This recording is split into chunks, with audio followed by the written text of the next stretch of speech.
Toto, namataan daw na gumagawa ng vote buying. May katotohanan kaya ang binibintang sa kanya ng mga supporters ng kabila o ng mga anti-Vico? Tara, pag-usapan po natin yan.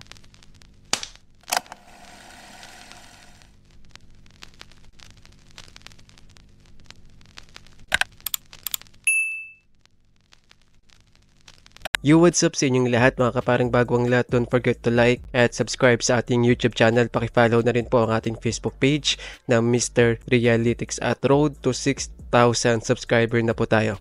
Maraming salamat po sa inyong lahat sa walang sawang panonood. At ngayon, ay nako, may nakita po akong isang Facebook post.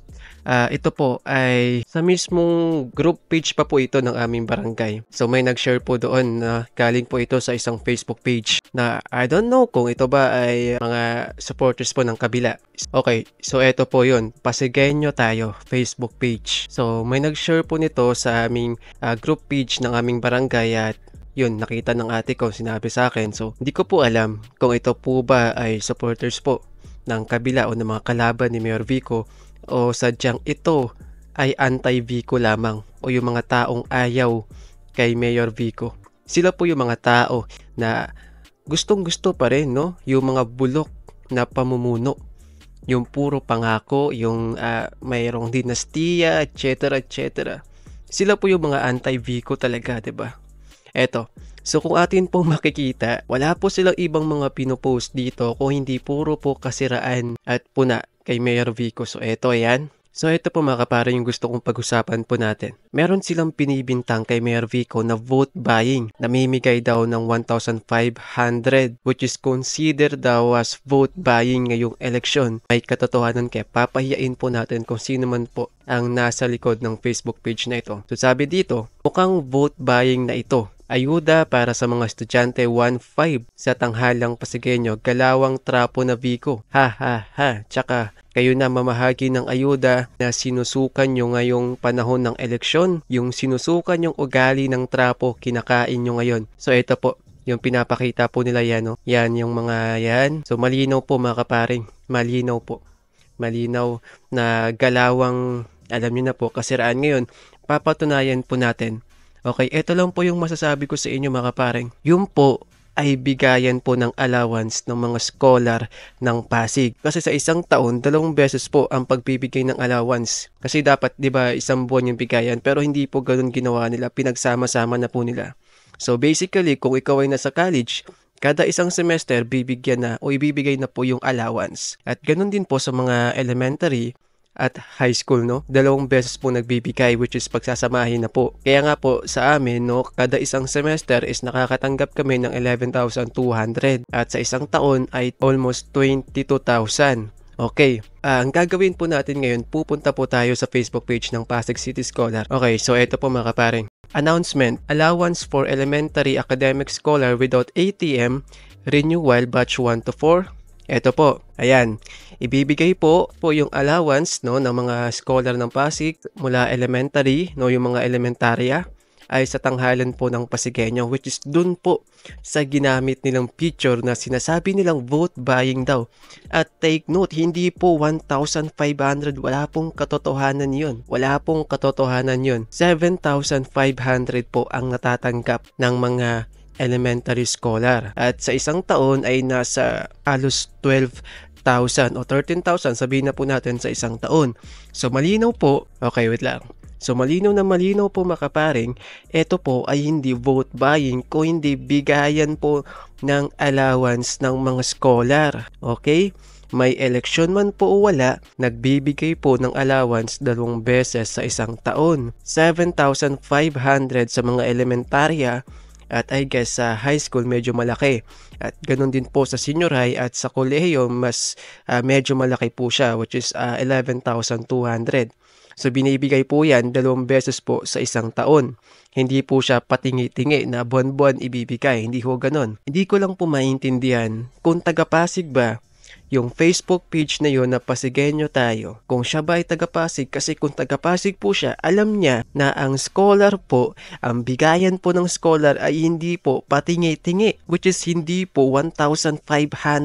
Pagsasamahin na po, okay, yung mga buwan na yon, kasi ang ginagawa nila 2 beses po sa isang taon. Okay? Kasi ewan ko po mga kapare, hindi nila alam bakit ganun, 'di ba? Ewan ko kung taga-Pasig ba yun, yung may-ari ng Facebook page na yun. Kung di po siya taga-Pasig, bakit niya ginamit ang Pasigenyo tayo?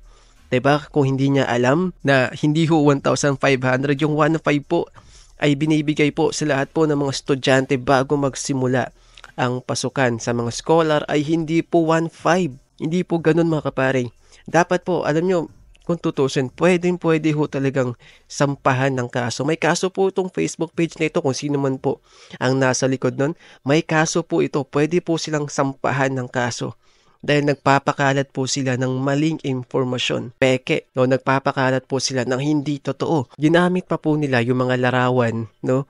Ng mga bata doon, ng mga scholar po ng Pasig, mga elementarya, na tatanggap po ng allowance. Okay, bigayan na po kasi ngayon ng allowance. Kaya nga po nung sabi ko, 2 beses po sa isang taon. At kami sa college, ewan ko baka next week, okay, ay mabibigyan na po kami next week kasi tapos na po yung elementary tsaka high school eh. So next na po niyan yung mga senior high at college, okay? Kaya wag po tayo magpapaniwala sa mga ganitong klaseng Facebook page na nagpapakalat po ng mga peking balita. Kung tutusin, pwede po itong sampahan ng kaso. Okay, pwede po itong ireklamo sa NBI o etc. para malaman, para matrace kung sino nga ba ang nasa likod ng Facebook page na ito. Kasi ako po'y nagtataka. Napakarami po mga Facebook page ngayon na nagpalit po ng mga pangalan. Okay, doon mula sa luma at nagpalit po ng bago tapos wala na po silang ibang kino-content, pinopost, kundi puro po paninira kay Mayor Vico at puro naman po papuri sa mga kalaban ni Mayor Vico. Diba nakakapagtaka lang. Ewan ko ba kung bakit may mga ganitong klaseng tao na handang gawin ng lahat, magpakalat ng mga baling balita, maling impormasyon, masira lang ang isang tao. Diba? Ewan ko ba, ayaw ba nila sa isang matinong politiko? Sa politiko na hindi po basta-basta nangangako.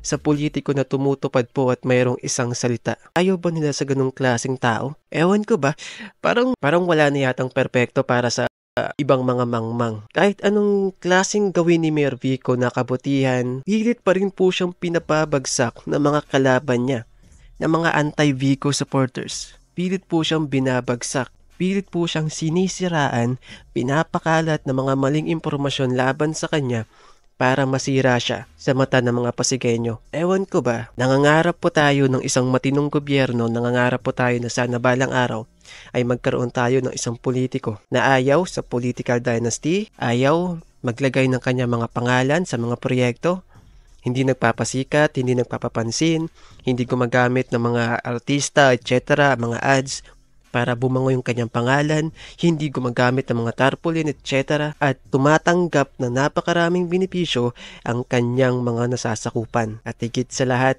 hindi po siya basta-basta nagsasalita ng hindi niya ginagawa. Higit sa lahat, transparency at good governance at ang pinaka-importante ay hindi corrupt. At yan po ay napatunayan na sa ibang bansa kung saan siya ay naitanghal na isa po sa 12 anti-corruption champion sa buong mundo. Ayaw ba natin ng gantong klaseng politiko na imbes na dapat po tayo ipakalat pa natin yung mga magagandang imahe, magandang ginawa ni Mayor Vico para dumami pa ang mga politiko na kagaya niya. Kasi tayo po makikinabang kapag lahat po ng politiko sa atin ay kagaya ni Mayor Vico, 'di ba? Pero wala. Sinisiraan po nila si Mayor Vico. Marami po kasing naiinggit sa kanya ng mga ganid po sa kapangyarihan. Marami po ang naiinis sa kanya kasi siya ay isang tapat at nilalabanan niya ang kahit sino mang makabangga niya na may nilalabag na batas. Galit na galit sila sa isang Vico Soto kasi hindi siya corrupt, kasi hindi siya tumatanggap ng kickbacks at hindi po siya tumatanggap kahit kaninong negosyante. Ayaw na ayaw po nila sa ganyang klaseng politiko. Mas gusto po nila yung ibinibida yung kanilang mga pangalan, nagpapabango. Kapag merong maliit na proyekto, ilalagay ang pangalan sa lahat ng kasuluk-sulukan ng lugar, sa mga kalsada, sa paligid, sa pader, sa poste, sa upuan, sa mga tent, sa mga sapatos, sa mga school supplies. even sa mga eskwelahan. Yun po ang gusto ng mga mangmang at mga uto-uto. I guess, ewan ko na lang po mga kaparing pero para sa akin kakaunti na lang po ang mangmang dito sa Pasig. Kasi alam niyo po kung bakit? Kung marami pa rin po ang mangmang dito sa Pasig at mga uto-uto, sana po hindi nanalo si Mayor Vico ng 2 beses. At yun po ay patunay na napakarami po dito sa Pasig ang hindi mangmang at hindi po uto-uto. At napakarami po dito sa Pasig na matalino sa pagboto. Alam nila kung sino pong karapat-dapat, alam nila kung sinong may ginagawa, sinusuri po nila ang bawat isa. Hindi na po sila nagpapadala sa mga pangako, sa mga sabi-sabi. Wala na pong ganun. Transparency, nakikita po mismo nila ang ginagawa ni Mayor Vico, diba? Yun lang po mga kaparing. Bye.